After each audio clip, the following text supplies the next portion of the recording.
नमस्कार साथियों, एम के एजुकेशन अड्डा में आपका स्वागत है। और आज हम लोग बार्क में पूछे गए कुछ प्रश्नों को यानी साइंस का कुछ बार्क में पूछे गए प्रश्न को देखेंगे। तो मेरा साथियों, एम के एजुकेशन अड्डा को सब्सक्राइब कर लीजिएगा और बेल आइकन को प्रेस कर दीजिएगा। तो आइए देखते हैं टाइम वेस्ट ना करते हुए। पहला प्रश्न है, सबसे ऊंचा पक्षी कौन सा है साथियों? ऑप्शन ए है एम्यू, बी है कीवी, और सी है शुतुरमुर्ग, और डी है हमिंगबर्ड। तो इसका आंसर हो जाएगा साथियों, सबसे ऊंचा पक्षी बोल रहा है, ऑप्शन सी करेक्ट हो जाएगा। ऑप्शन सी करेक्ट हो जाएगा, शुतुरमुर्ग। ये हमिंग बर्ड जो है साथियों, ये क्या है साथियों? ये सबसे छोटा पक्षी है। ये डी ऑप्शन जो मेरा है, हमिंग बर्ड, ये सबसे छोटा पक्षी है जो ये एक तरह से पीछे की ओर उड़ता है, जिसको हिंदी में गुंजन पक्षी बोलते हैं साथियों।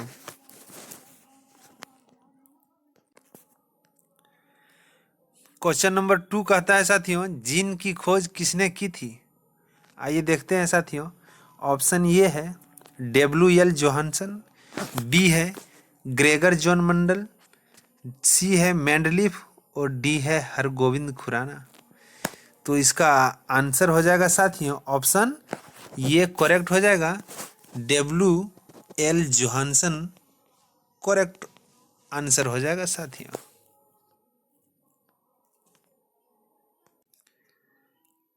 क्वेश्चन नंबर 3 कह रहा है, किसान का मित्र किसे कहा जाता है साथियों? कह रहा है साथियों, इसमें से यानी क्वेश्चन नंबर 3 बोल रहा है, किसान का जो मित्र है ये किसे कहा जाता है? ऑप्शन ए है हल को, ऑप्शन बी है मौसम को, ऑप्शन सी है बैल को, ऑप्शन डी है केचुआ को। साथियों, इस टाइप में क्वेश्चन अक्सर एग्जाम में पूछा जाता है और स्टूडेंट को एग्जामिनर फंसा लेता है साथियों। तो आप ध्यान देने वाली बात है। इसका आंसर हो जाएगा ऑप्शन डी, केचुआ को कहा जाता है साथियों। अब बताओगे साथियों कि ये क्यों कहा जाता है केचुआ को? क्योंकि ये जो अर्थ है ना साथियों, यानी मिट्टी है, अर्थ है यानी बोले तो मिट्टी, मिट्टी जो है साथियों, ये ऊपर की मिट्टी को यानी नीचे की मिट्टी को ऊपर कर देता है। यानी नीचे का क्या होता है साथियों, जब ऊपर की मिट्टी उपजाते उपजाते यानी इसका उर्वरक शक्ति जो है वो कम पड़ जाता है साथियों। और क्या होता है, ये नीचे की मिट्टी को उर्वरक के रूप में ये लाता है और अपना बीट करता है साथियों। और हम लोग को इसमें कंपोस्ट यानी जैविक कंपोस्ट के रूप में यानी काम करता है साथियों। इसीलिए इसको केचुआ को किसान की मित्र कहा जाता है। क्वेश्चन नंबर 4 कह रहा है साथियों, जंगली फसलों का संबंध किससे है? साथियों, ये ऑप्शन है एग्रीकल्चर, बी है सिल्वीकल्चर, सी है विटीकल्चर, और डी है सेरीकल्चर। तो इसका आंसर हो जाएगा साथियों, ऑप्शन बी करेक्ट हो जाएगा। Silviculture is a right answer साथियों। क्वेश्चन नंबर 5 कहता है, अग्निशामक के रूप में कौन सी गैस प्रयुक्त होता है साथियों? यानी जब कहीं आग लग जाए या फिर कहीं आग, एक तरह से बोल सकते हैं साथियों कि वैसा ज्वलनशील या एक्टिव क्रियाशील गैस या कुछ भी कहीं भी आग लग जाए तो या हम लोग किस गैस को बुझाने में इसका यूज करते हैं साथियों? ऑप्शन ये है कार्बन डाइऑक्साइड, ऑक्सीजन, सी है हीलियम, और डी है हाइड्रोजन। इसका ऑप्शन ये हो जाएगा साथियों, ये करेक्ट हो जाएगा साथियों। ऑप्शन ये करेक्ट हो जाएगा, कार्बन डाइऑक्साइड।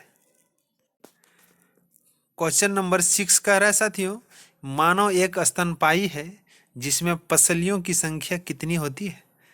कह रहा है मानव एक स्तनपायी है और इसमें पसलियों की संख्या कितनी है? तो ऑप्शन ये है 22, ऑप्शन बी है 26, ऑप्शन सी है 24, ऑप्शन डी है 28। तो इसका करेक्ट आंसर हो जाएगा साथियों, ऑप्शन सी करेक्ट हो जाएगा। इसमें पसलियों की संख्या जो होता है 24 होता है साथियों।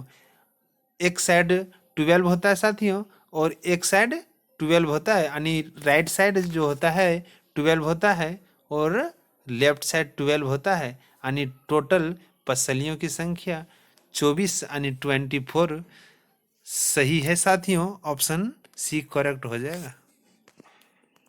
क्वेश्चन नंबर 7 कहता है 14 वर्ष की आयु तक के बच्चों के विकास के लिए सबसे महत्वपूर्ण तत्व कौन सा है।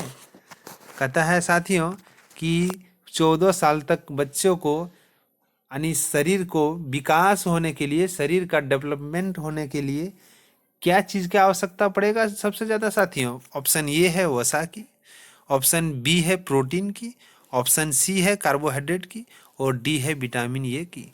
तो इसका करेक्ट आंसर हो जाएगा ऑप्शन बी, यानी प्रोटीन की सबसे ज़्यादा बच्चों को यानी 14 साल तक प्रोटीन की आवश्यकता पड़ती है साथियों, क्योंकि इस प्रोटीन से ये शरीर ग्रो होता है और मसल्स बनता है साथियों, यानी डेवलपमेंट में यह अहम भूमिका निभाता है साथियों। क्वेश्चन नंबर 8 कह रहा है साथियों एलपीजी सिलेंडर में दाब के अंतर्गत द्रव के रूप में कौन सा गैस भरा रहता है साथियों। ऑप्शन ए है प्रोपेन, ऑप्शन बी है इथेन, ऑप्शन सी है ब्यूटेन, ऑप्शन डी है ए और सी दोनों। तो इसका करेक्ट आंसर हो जाएगा साथियों ऑप्शन डी, यानी ऑप्शन दोनों हो जाएगा साथियों। ए और सी मेरा क्या है, प्रोपेन और ब्यूटेन दोनों हो जाएगा साथियों, क्योंकि ए जनरली ऐसे कहीं कहीं दिया रहता है साथियों एथेन, लेकिन इथेन ऐसे दिया रहता है, लेकिन करेक्ट इसका आंसर है साथियों प्रोपेन और ब्यूटेन। एलपीजी का फुल फॉर्म जो होता है साथियों ये क्या हो जाता है, लिक्विफाइड, क्या हो जाता है, लिक्विफाइड पेट्रोलियम गैस हो जाता है साथियों, लिक्विफाइड पेट्रोलियम गैस हो जाता है साथियों। क्वेश्चन नंबर 9 है साथियों घड़ी के स्प्रिंग में कौन सी ऊर्जा भंडारित रहती है साथियों। ऑप्शन ए है विद्युत ऊर्जा, ऑप्शन बी है आंतरिक ऊर्जा, ऑप्शन सी है गतिज ऊर्जा, ऑप्शन डी है स्थितिज ऊर्जा। इसका करेक्ट आंसर हो जाएगा साथियों ऑप्शन डी करेक्ट हो जाएगा साथियों, ऑप्शन डी करेक्ट हो जाएगा। इसमें स्थितिज ऊर्जा भंडारित रहती है। कहता है क्वेश्चन नंबर 10 वायु का मुख्य घटक क्या है। ऑप्शन ए है हीलियम, ऑप्शन बी है नाइट्रोजन, ऑप्शन सी है हाइड्रोजन और ऑप्शन डी है ऑक्सीजन। इसका आंसर क्या हो जाएगा साथियों, आंसर हो जाएगा इस ऑप्शन बी करेक्ट हो जाएगा साथियों, ऑप्शन बी करेक्ट हो जाएगा। वायु का मुख्य घटक नाइट्रोजन है साथियों। क्वेश्चन नंबर 11 कहता है थर्म किसकी इकाई है। ऑप्शन ए है ऊष्मा की, ऑप्शन बी है विभवांतर की, ऑप्शन सी है विद्युत धारा की और ऑप्शन डी है प्रतिरोध की। तो इसका आंसर हो जाएगा साथियों थर्म जो है या ऊष्मा की क्या है साथियों, इकाई है साथियों।